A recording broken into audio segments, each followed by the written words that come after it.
The morning after leaving Rome, I boarded the train that would carry me northward, away from the roar of piazzas and fountains, into something I could only imagine: silence pressed between mountains. Termini Station was alive with its usual storm, the sharp echo of announcements rolling across the cavernous ceiling, footsteps scattering in every direction, suitcases thumping against marble tiles, voices in Italian, German, English, all layered together in one restless chorus. I stood for a while just watching, feeling as if the entire world passed through that place, each traveler carrying their own story, their own urgency. When my platform was called, I joined the tide of bodies moving forward. The sleek train waited with its doors yawning open, attendants in neat uniforms guiding people into carriages. I found my seat by the window, slid my suitcase into the rack above, and let out a breath I hadn't realized I was holding. A whistle blew, sharp and decisive, and then the train lurched, gathering momentum until the station's glass roof dissolved into the distance. Rome fell away quickly. The domes that had dominated my days shrank into the horizon, the spires of churches blurred. The voices and music and fountains folded themselves into memory. Outside, the landscape shifted. First, rolling hills, olive groves, and orderly rows of vineyards. Then villages nestled on slopes with church towers rising like exclamation points. I pressed my forehead to the glass, drinking in each change, feeling as if the world was slowly exhaling after Rome's unrelenting roar. Inside the carriage, the atmosphere was hushed. The air smelled faintly of coffee drifting from the service cart as attendants wheeled it past, porcelain cups rattling softly in their saucers. Newspapers rustled.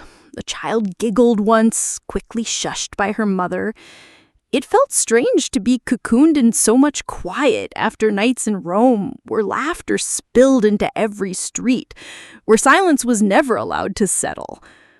I wrapped my hands around the small cup of espresso I'd bought, its bitterness sharp on my tongue, and let the rhythm of the wheels calm me. Hours slipped by. At first, the mountains were only distant shapes, smudges of gray against the sky. But slowly, they grew sharper, clearer, rising like giants, their peaks dusted with snow that glowed against the sunlight. My breath caught when the train curved along a ridge and the valley opened beneath us. A river shimmered far below, a silver ribbon twisting between dense forests, its banks speckled with villages that seemed to cling to the earth with quiet determination. From above, smoke curled lazily from chimneys, thin threads against the vastness of rock and sky. The train plunged into a tunnel, darkness rushing past in a roar, my reflection briefly replacing the world outside. The sound was amplified, metallic, like a heartbeat inside stone. When daylight returned, it felt like stepping into another realm. The Alps had drawn closer while we were blind. Peaks loomed impossibly near now, sheer cliffs scarred by centuries of wind and snow. Waterfalls spilled down their faces in silver strands, scattering into mist before they touched the ground. I leaned fully against the window, palms pressed to the glass, eyes wide. The world outside seemed both immense and fragile. Mountains so eternal, they made my own life feel like a flicker, yet so delicate in their silence that I was afraid even my thoughts might disturb them. A part of me longed to step off the train, to walk into those forests, to stand at the base of those cliffs and feel how small I truly was. But another part knew that perhaps it was enough simply to witness, to let the vision imprint itself in memory without trying to claim it. The carriage rocked gently, soothing in its repetition. I didn't write. For the first time in weeks, words felt unnecessary. Rome demanded sentences, stories, frantic notes scrawled to catch the frenzy before it vanished. The Alps asked only for stillness, to watch, to breathe, to let the grandeur pour into me unfiltered. I closed my notebook and simply sat, letting the rhythm of the train align with the rhythm of my own pulse. Villages appeared and vanished, clusters of wooden roofs, small churches with spires pointing skyward. I imagined the lives within them. Families gathered by fires, children doing homework at wooden tables, shopkeepers sweeping their thresholds as if the mountains outside their doors were not extraordinary, but simply home. The idea filled me with quiet awe. What would it be like to wake up every morning with such immensity on your horizon, to live your life framed by peaks that had stood for ages before you and would endure long after you? Clouds brushed low against the summits, veiling them in soft gray, and I thought of journeys as conversations. Some shouted, like Rome, fiery, insistent, impossible to ignore. Others whispered, like Paris, patient, measured, lingering. And here in the Alps, the conversation felt like a pause, a silence that spoke not of absence, but of fullness. A reminder that sometimes the most powerful thing you can do is listen. I sipped the last of my coffee, now lukewarm, and leaned my head against the glass. The train hummed steadily onward, cutting deeper into the mountains, carrying me towards a new chapter. Germany waited beyond these peaks, its stations alive at midnight, its platforms echoing with footsteps. But here, in the heart of the Alps, there was only the rhythm of wheels and the vastness of silence. The train pressed deeper into the mountains, and with every mile, the world outside the window grew wilder, sharper, more untamed. Valleys opened and closed like pages in a book, rivers flashing silver between the folds, bridges arching so high above the water that I held my breath as we crossed. The light shifted constantly, sometimes a clear gold that poured across snow and stone, sometimes muted by clouds that draped the peaks in veils of gray. I could not look away. Inside the carriage, the air was still hushed, but not silent. A man across the aisle read his newspaper with methodical care, folding each page as though it mattered to keep order perfect. A young couple sat near the end of the row, their heads leaned together, whispering with that intensity only people in love can sustain. Their laughter was soft, but it warmed the space more than any heater could. And behind me, a child tapped rhythmically on the armrest. His mother's gentle "Basta, amore" every few minutes made me smile. I sipped another coffee from the dining cart, this one richer, served in the cup that rattled against its saucer as the train swayed. The aroma mingled with the faint scent of polished wood and old upholstery, filling the cabin with something that felt almost timeless. I thought of all the travelers who had taken this route before me, soldiers, lovers, families fleeing or returning, dreamers chasing new beginnings. The Alps had carried their stories too, keeping them folded in its silence. At one point, the train slowed, crawling along a ridge that revealed a valley so vast it seemed to swallow the sky. Lakes glistened far below, their surfaces smooth as glass, reflecting peaks that rose like jagged teeth. I pressed my palm against the cold window, a gesture both futile and instinctive, as if I could touch the enormity outside. My own reflection stared back at me, ghost-like, eyes wide with awe. The man with the newspaper noticed me staring and said something in German, his tone curious rather than unkind. I shrugged, apologetic, and replied in English. He smiled faintly, tapped the glass, and said slowly, "Schön, beautiful." I nodded, and in that single word, we were understood. Language had always been a bridge, but sometimes it was enough to share a moment of wonder without needing more. The child behind me had grown restless, and the mother passed him a small book of puzzles. He turned pages noisily, then leaned forward to peer out the window. "Berge," he whispered, the word heavy with awe, and for a heartbeat, the entire carriage seemed to pause, as if everyone felt the truth of it. Mountains. Nothing more needed to be said. The train plunged into another tunnel, darkness filling the cabin. I closed my eyes, listening to the wheels thunder against stone, and felt myself carried deeper, not only into the Alps, but into my own silence. When daylight returned, it felt sharper, the peaks closer, the air thinner, even through the glass. Snow spread across the ridges now, untouched, gleaming in the sun like the world's oldest secret. I realized then that journeys are not only about where you go, but about how you arrive within yourself. Rome had filled me with noise, with laughter, with endless voices. Here, the Alps stripped me bare, asking only for quiet attention. In that contrast, I felt whole. Fire and ice, noise and stillness, both necessary, both unforgettable. The train turned again, following the line of a cliff so sheer it made my stomach twist. Far down below, I glimpsed another valley, and in the distance a small station, its platform barely larger than a breath, a solitary lamp burning even in daylight. Something about that image stayed with me. I knew Germany waited ahead, its stations alive at midnight, footsteps echoing under vaulted roofs. And I knew this silence, this stillness of the Alps, was only the prelude. The train pressed on, and the further we went, the more it felt as though the world outside had swallowed everything unnecessary.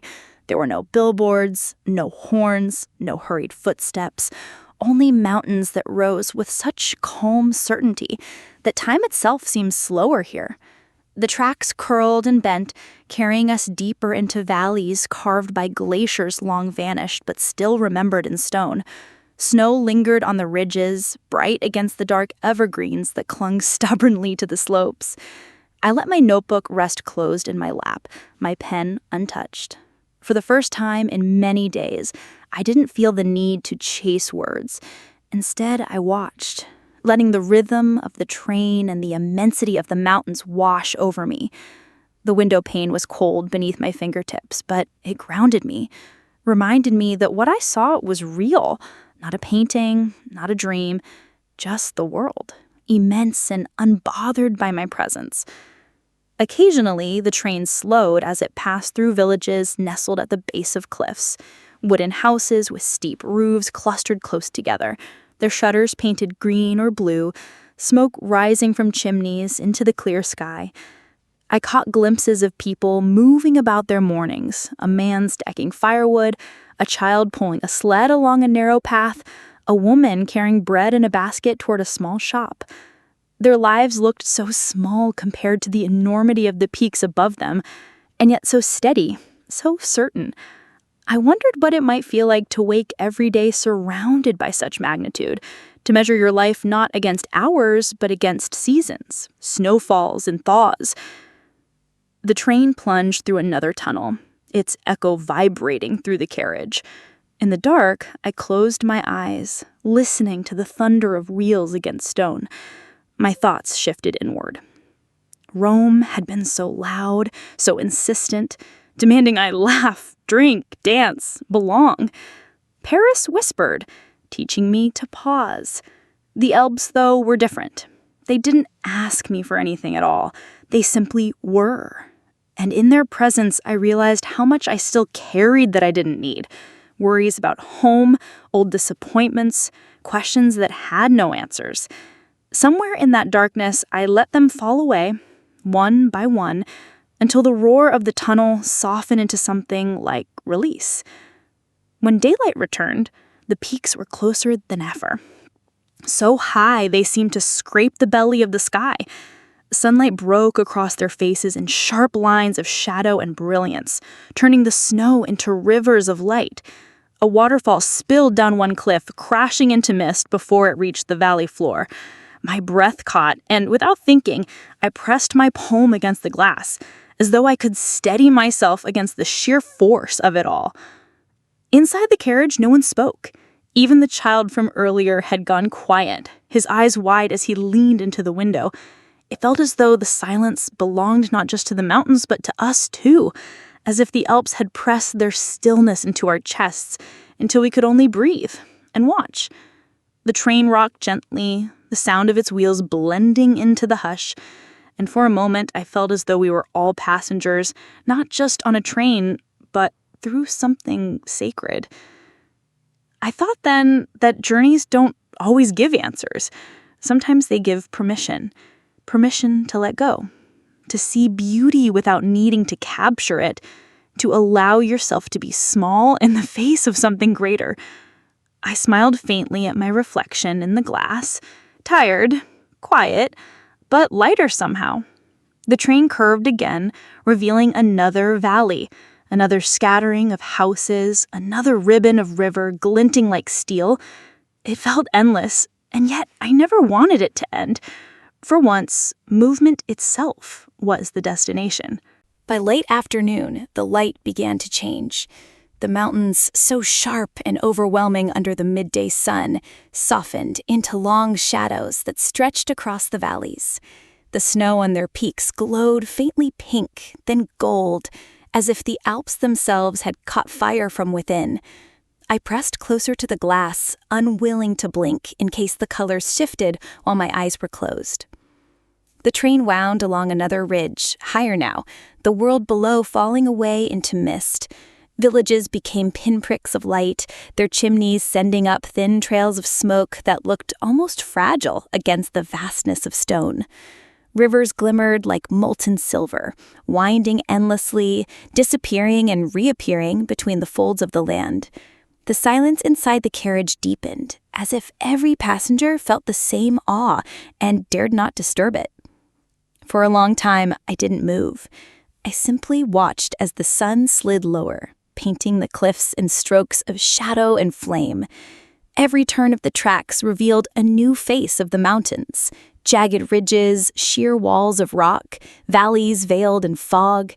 I wondered how many generations had crossed here before me, their eyes wide with the same astonishment, their hearts quieted in the same way.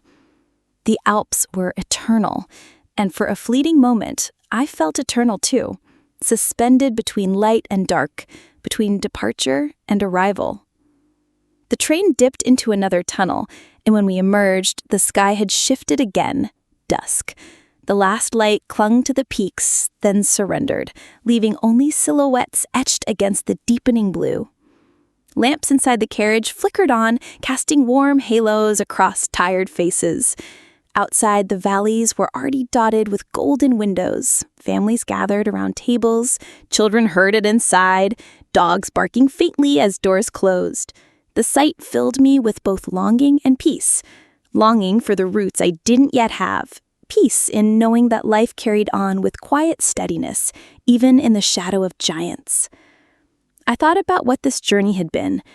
Rome had demanded my laughter, my voice, my surrender to its chaos. Paris had taught me to pause, to savor, to linger. The Alps had given me something else entirely. Not noise, not silence, but clarity. Here between tunnels and peaks, between light and shadow, I had shed things I no longer needed. The weight of questions without answers, the noise of fears I couldn't name, all of it had been left behind somewhere along these ridges. What remained was simple: breath, wonder, presence. The train began to descend, slowly, carefully, as though reluctant to leave the mountains behind. I caught one last glimpse of a peak glowing faintly under the first stars, its crown of snow shimmering like silver. Then the land began to widen, the valleys opening, the sense of enclosure easing. I knew we were crossing out of the Alps, though their memory would not release me so easily. As night settled fully, I leaned back in my seat, closing my notebook without writing a word. There was nothing to add. The Alps had spoken in their own language, one too vast for ink to hold. I carried it inside me instead, a stillness I had never known, a reminder that sometimes the world only asks that you watch. Ahead, I knew Germany waited, stations alive at midnight, footsteps echoing under vaulted roofs, another rhythm waiting to claim me. The Alps had been a breath, a pause between chapters. Now it was time to step into the next one. Night fell gradually, not as a curtain dropped, but as a slow blending of blue into indigo, of peaks dissolving into ghostly silhouettes. The train pressed forward with unshaken rhythm, steel against steel, carrying us deeper into darkness. I had expected the Alps to vanish once the sun slipped behind them, but they did not. Even in shadow, they held their weight, their silence pressing against the glass, as though reminding me, we are still here. Inside the carriage, the lights glowed softly, casting halos across tired faces.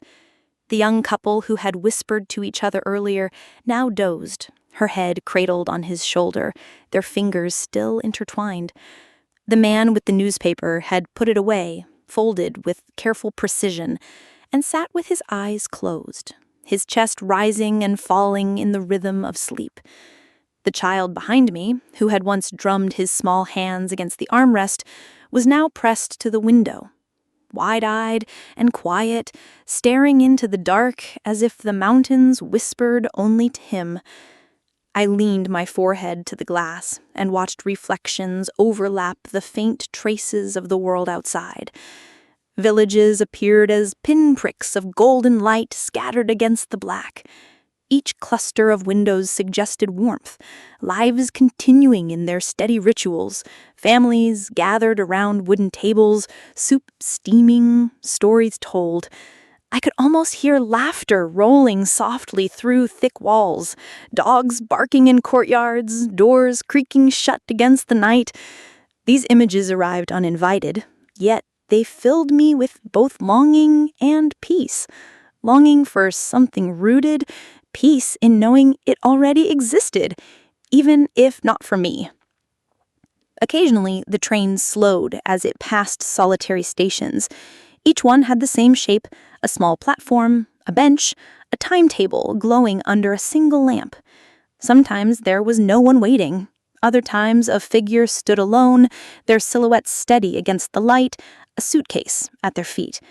The sight pierced me. Those stations were like outposts of patience, little beacons in the vast dark, promising that even here, in the heart of the mountains, someone could be found waiting, someone could be found going somewhere. The train paused longer at one such station. I pressed my hand to the cold glass and studied the empty bench. Snow drifted lazily across the platform, glowing briefly under the lamp before vanishing into shadow. There was no movement, no sound, just the train's low hum, as if it too were listening. And in that stillness, I felt it. The Alps weren't just scenery, they were participants in the journey. Their silence was not absence, it was presence, pressing gently into me, asking me to notice. I opened my notebook, but words faltered. Instead, I found myself sketching. Rough lines, quick shapes, the curve of the ridge, the squareness of the platform, the narrow arch of the lamp above the bench. My hand moved without thinking, and though the drawing was clumsy, it felt truer than sentences. The Alps could not be contained in tidy prose. They demanded reverence, and maybe imperfection was the only honest response. When the train moved again, I closed the notebook and sat back, listening. The wheels clicked against the rails in a rhythm that felt ancient, a mantra whispered through iron. The carriage swayed gently, and I thought of how many souls had been carried this way. Soldiers, lovers, dreamers, exiles. The Alps had always been witness to crossings, to departures and arrivals, and tonight I was only another in their endless catalog. A wave of gratitude washed over me. Gratitude for the pause, for the steady movement, for the chance to sit with nothing but mountains and reflections. Rome had demanded I give myself away in laughter and wine. Paris had asked me to linger, but the Alps, they asked nothing. They simply offered their enormity, their stillness, and trusted me to carry it. I leaned back, my eyes heavy, my body swaying with the train's motion. Beyond the glass, the valleys had gone fully dark, but I knew they were there, holding rivers and forests and small houses lit by their fragile lamps. I whispered a quiet goodnight, though to whom I wasn't sure, to the passengers around me, to the families and their homes, to the mountains themselves. And then I closed my eyes, not to escape, but to listen more deeply, to let the journey continue inside me. The night inside the carriage deepened until it felt like a cocoon, rocking gently between iron and stone. The steady rhythm of the wheels against the tracks was no longer just a sound. It was a heartbeat, measured and patient, reminding me that even in motion, there could be safety. The lamps above my head cast soft circles of light, golden against the polished wood, and the shadows swayed each time the train tilted into a curve. Most of the passengers had surrendered to sleep. The young couple near the end of the carriage leaned against each other, their breaths synchronized, a jacket draped carelessly over their laps. The man with the newspaper snored faintly, his glasses slipping low on his nose. Even the child, who had been restless before, now curled against his mother, one hand still pressed to the window as if unwilling to let go of the mountains. I stayed awake longer. There was something in the silence of the night that felt too precious to miss. Outside, the world had become almost invisible. The peaks that had loomed so close during the day were now reduced to shadows, black against darker black. Occasionally, the train would pass a valley where a cluster of houses glowed faintly, windows burning golden, like lanterns scattered in the void. They looked impossibly small, and yet they filled me with a sense of belonging, as if those lights were promises. Even here, life endured. The train entered another tunnel, the sound swelling until it felt as if the mountain itself was speaking. In that echo, I thought of Rome, of voices spilling across piazzas, of fountains roaring, of laughter that refused to fade.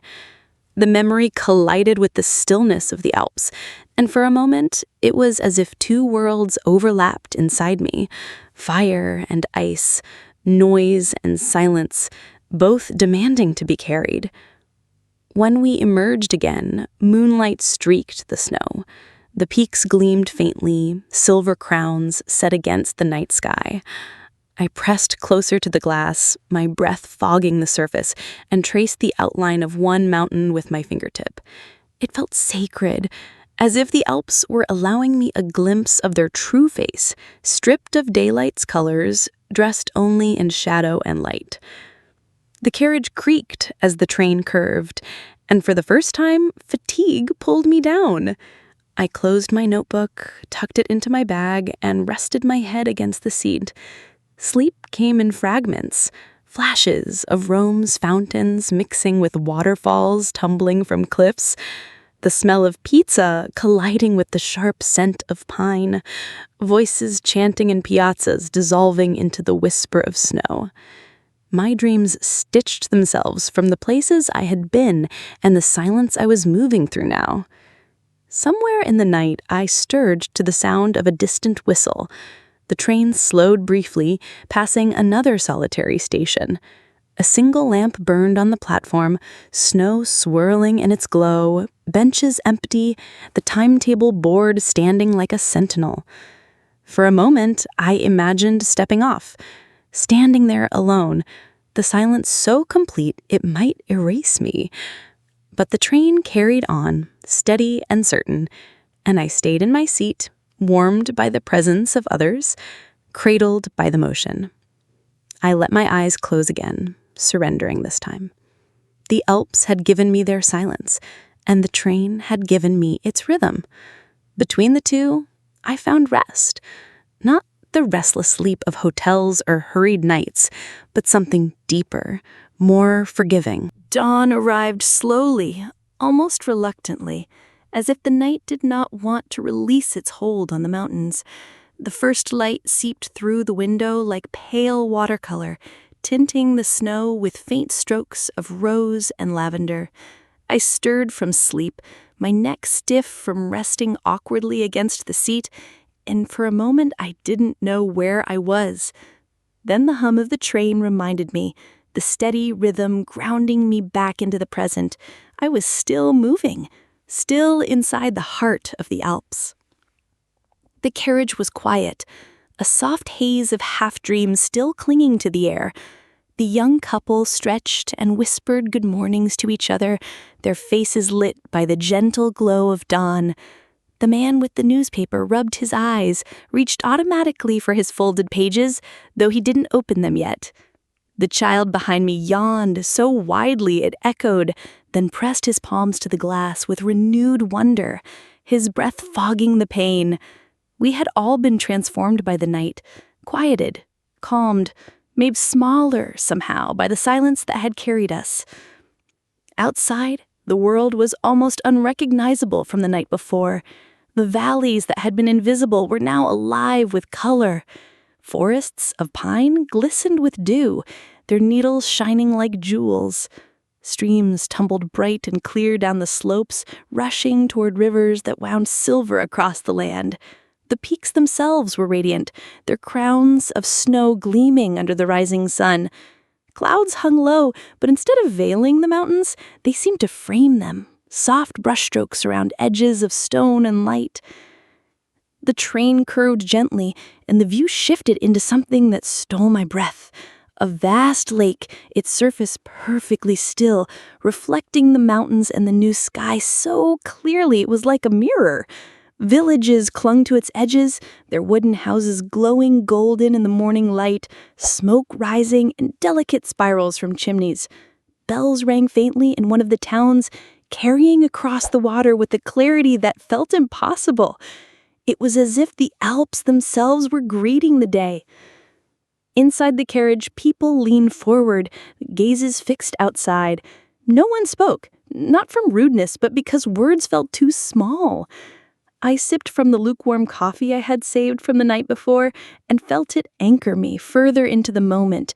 I didn't write, didn't sketch, didn't try to capture. Some things I realized were not meant to be caught. They were meant to be lived, to seep into your bones until they became part of you. As the sun climbed higher, the villages grew busier. I saw figures moving in fields, early risers tending to animals, children walking along paths that cut across meadows, their backpacks bouncing as they went. Life here seemed so simple, yet set against a backdrop that was anything but. It made me think about perspective, how humans measured their days in chores, in meals, and steps, while the mountains measured in centuries, in snowfalls, and the slow carving of rivers.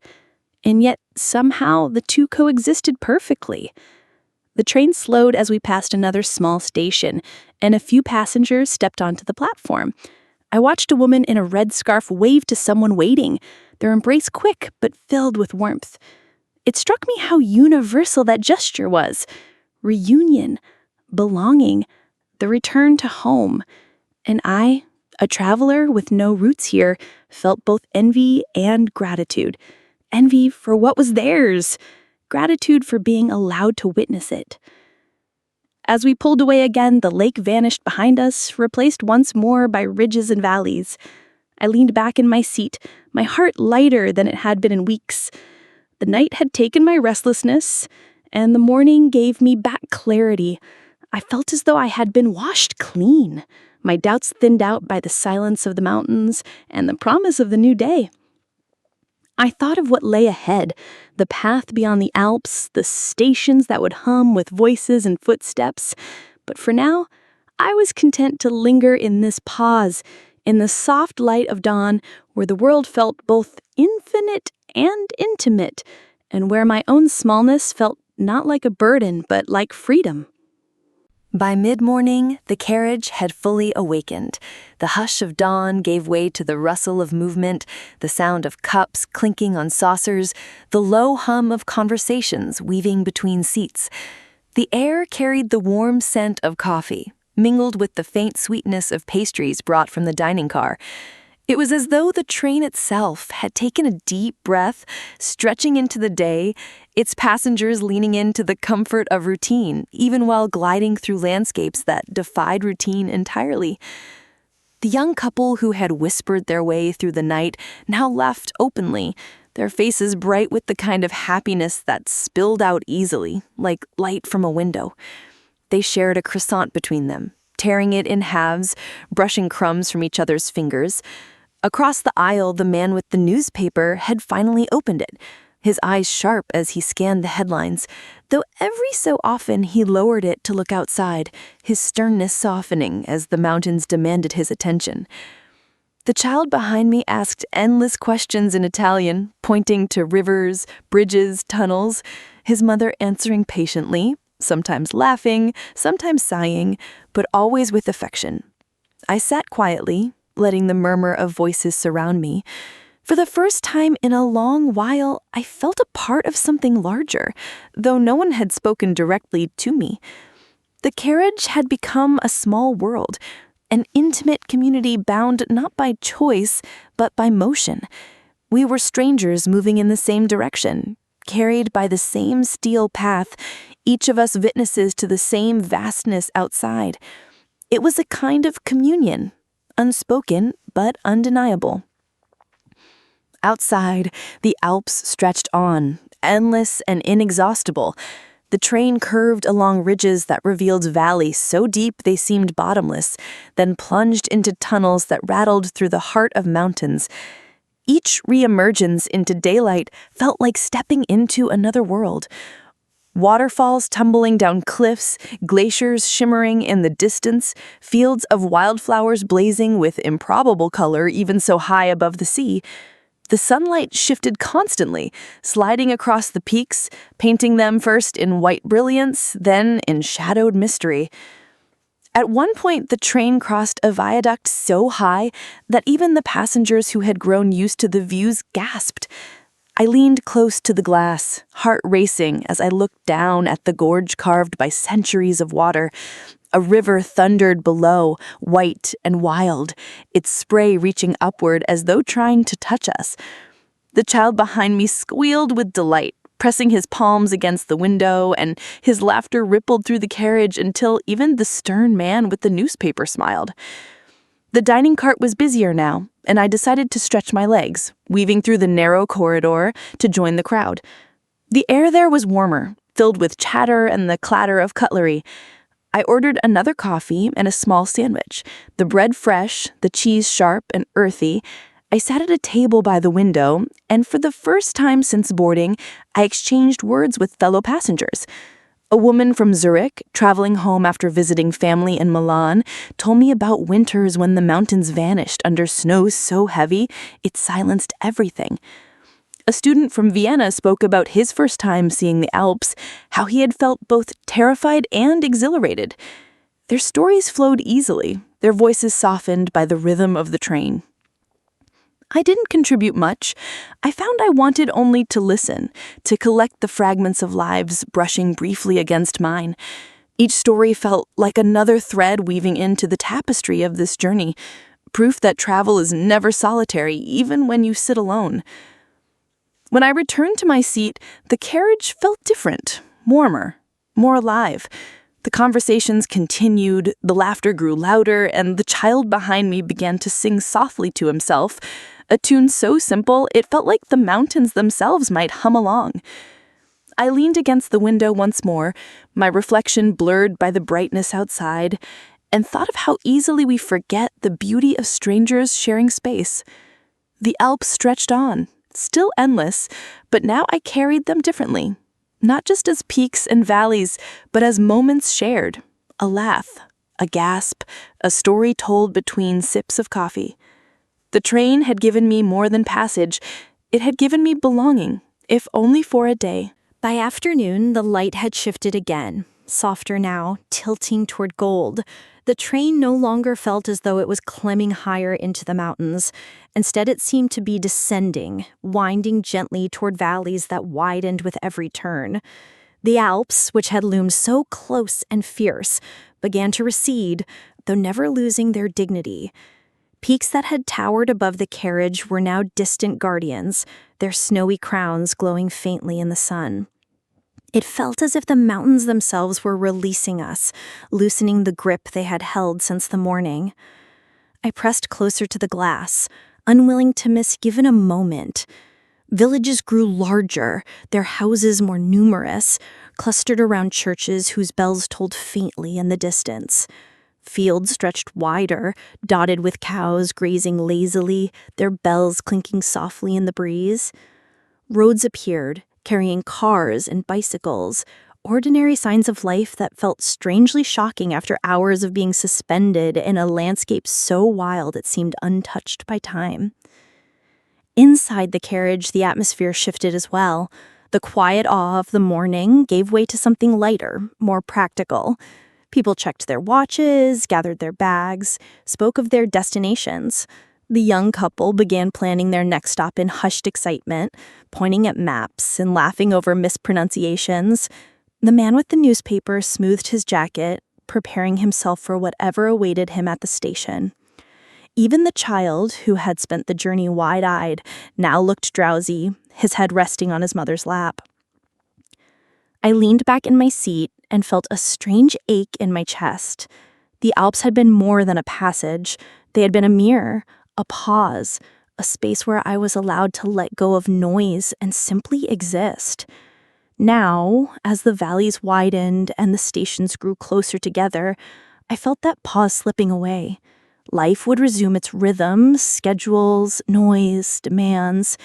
Yet I knew I was not leaving empty-handed. The silence of the mountains was stitched into me now, something I could carry forward no matter how loud the world became. The train slowed as it passed through another station, this one larger than the solitary platforms we had seen before. People waited with suitcases, others embraced those arriving. A clock tower stood above it all, its hands moving with quiet authority. I thought then of Germany waiting just beyond the border, stations alive at midnight, platforms echoing with footsteps, a new chapter of my journey already calling. The Alps had been the breath in between, but soon I would step into noise again. We plunged into one final tunnel, long and dark, the sound of the train magnified until it filled the carriage. When we emerged, the landscape had changed. The mountains still stood, but they were gentler now, their edges softened by distance. The sky stretched wider, the valleys broader, the signs of towns more frequent. It was as if the mountains themselves were releasing us, letting another world take their place. I opened my notebook and wrote a single line. Sometimes the most powerful moments of a journey are not arrivals, but the passages in between. The ink bled slightly on the page, but I didn't mind. The Alps didn't need words, but they deserved at least one. Evening settled across the carriage, but the same inevitability as the rails guiding us forward. The lamps above flickered to life, casting a honey-colored glow on tired faces, and the glass of the windows turned reflective, merging our silhouettes with the fading world outside. The Alps were still there, but gentler now, no longer towering over us with their stern majesty, but fading into soft outlines as the valleys widened and the land stretched out toward another country. Outside, the first lights of towns began to appear, scattered across the slopes like constellations fallen to earth. Church towers rose above rooftops, their bells ringing faintly, calling people home for supper. Smoke curled upward in thin ribbons from chimneys, dissolving into the cool air. The sight filled me with a bittersweet ache. Here was life in its most ordinary shape, yet framed by a backdrop so extraordinary it seemed almost unreal. Inside, the carriage had grown warmer, more intimate. Some passengers had already gathered their bags, eager for arrival. The young couple spoke quietly, planning their evening meal in hushed tones, their hands still touching across the table. The man with the newspaper had finally folded it away for good, his posture easing, as though even he had surrendered to the calm of the journey. The child, still curious, pointed to every cluster of lights, naming them with childish certainty, even when he didn't know their names. His mother only smiled, stroking his hair, her patience endless. I closed my eyes for a while, letting the rhythm of the train carry me. In that half-dream state, fragments of the journey returned. Rome's laughter, fountains spilling in moonlight, Paris's rain-soaked balconies, the vast silence of the Alps. Each memory rose and dissolved like smoke, yet none of them felt lost. They lived within me now, stitched together by the rails, bound by the simple truth of movement. When I opened my eyes, the train slowed near another station.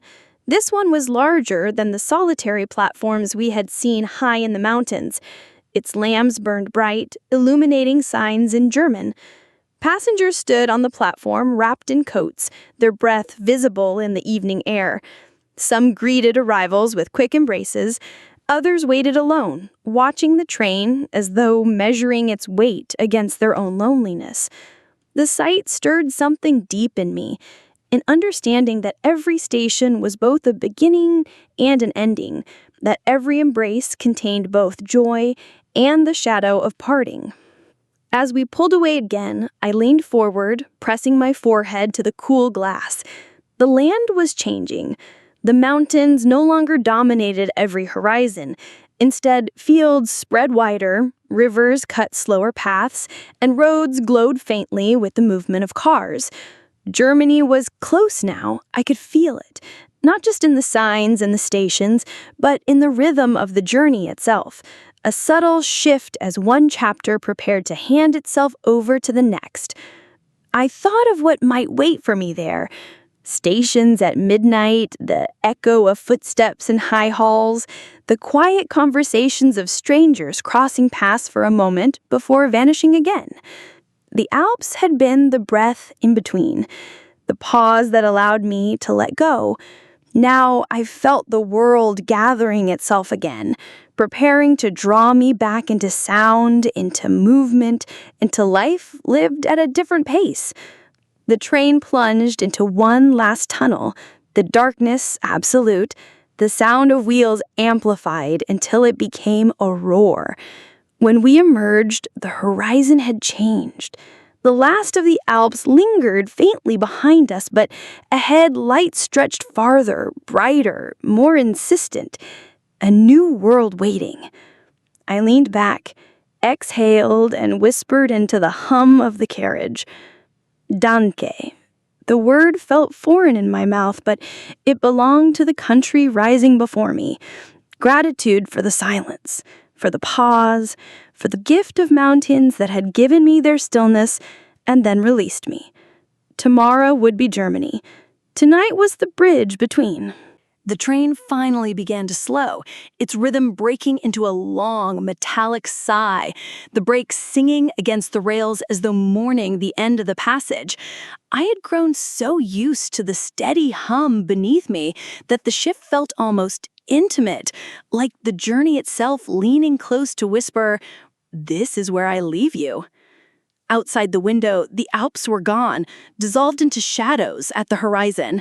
What stretched before me now was different. The wide plains of Germany, towns strung together by glowing roads, their lights no longer scattered like lonely lanterns, but clustered in constellations of human life. The carriage stirred with the energy of arrival. Suitcases thumped against the floor as passengers gathered their belongings. The young couple who had spent the journey wrapped around each other straightened, adjusting their scarves and jackets, their whispers now urgent, practical. The man with the newspaper folded it one final time and tucked it under his arm, his sternness returning, as if he had put away his borrowed softness with the paper.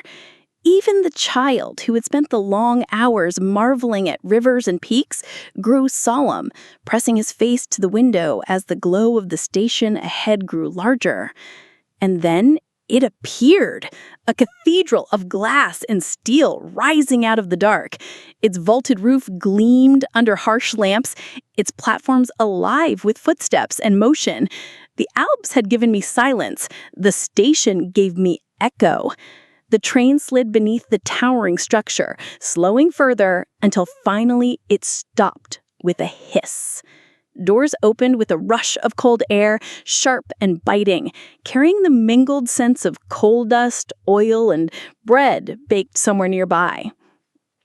I stepped down onto the platform, the weight of my suitcase at my side, the notebook heavy in my hand.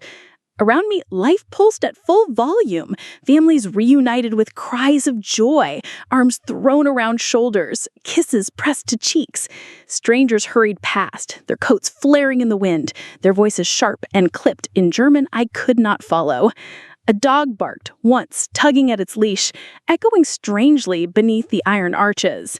Everywhere, motion and noise, a heartbeat utterly different from the stillness of the Alps, and yet no less profound. I paused in the middle of the platform, refusing to be hurried.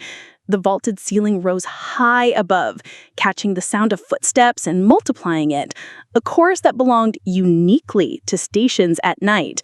For a moment, I let it all wash over me.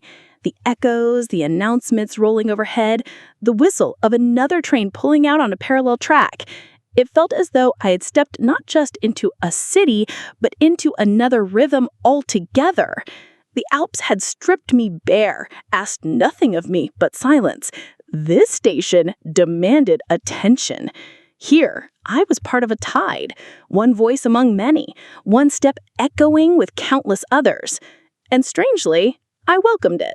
I was ready. I lifted my notebook and wrote a final line for this chapter. Between fire and silence, the journey offers both. Tonight the silence ends, the echo begins. The ink smudged slightly in the chill, but I left it that way. Perfection had never been the point. Presence had. A bell rang then, sharp and commanding, rolling through the iron arches like a signal. People hurried, doors slammed, a whistle pierced the night. And I knew. This was the threshold. Behind me was the breath of the Alps, quiet and eternal. Ahead lay Germany, its stations humming at midnight, filled with strangers whose paths would briefly cross mine before vanishing again. I gripped my suitcase tighter, exhaled, and stepped forward into the noise.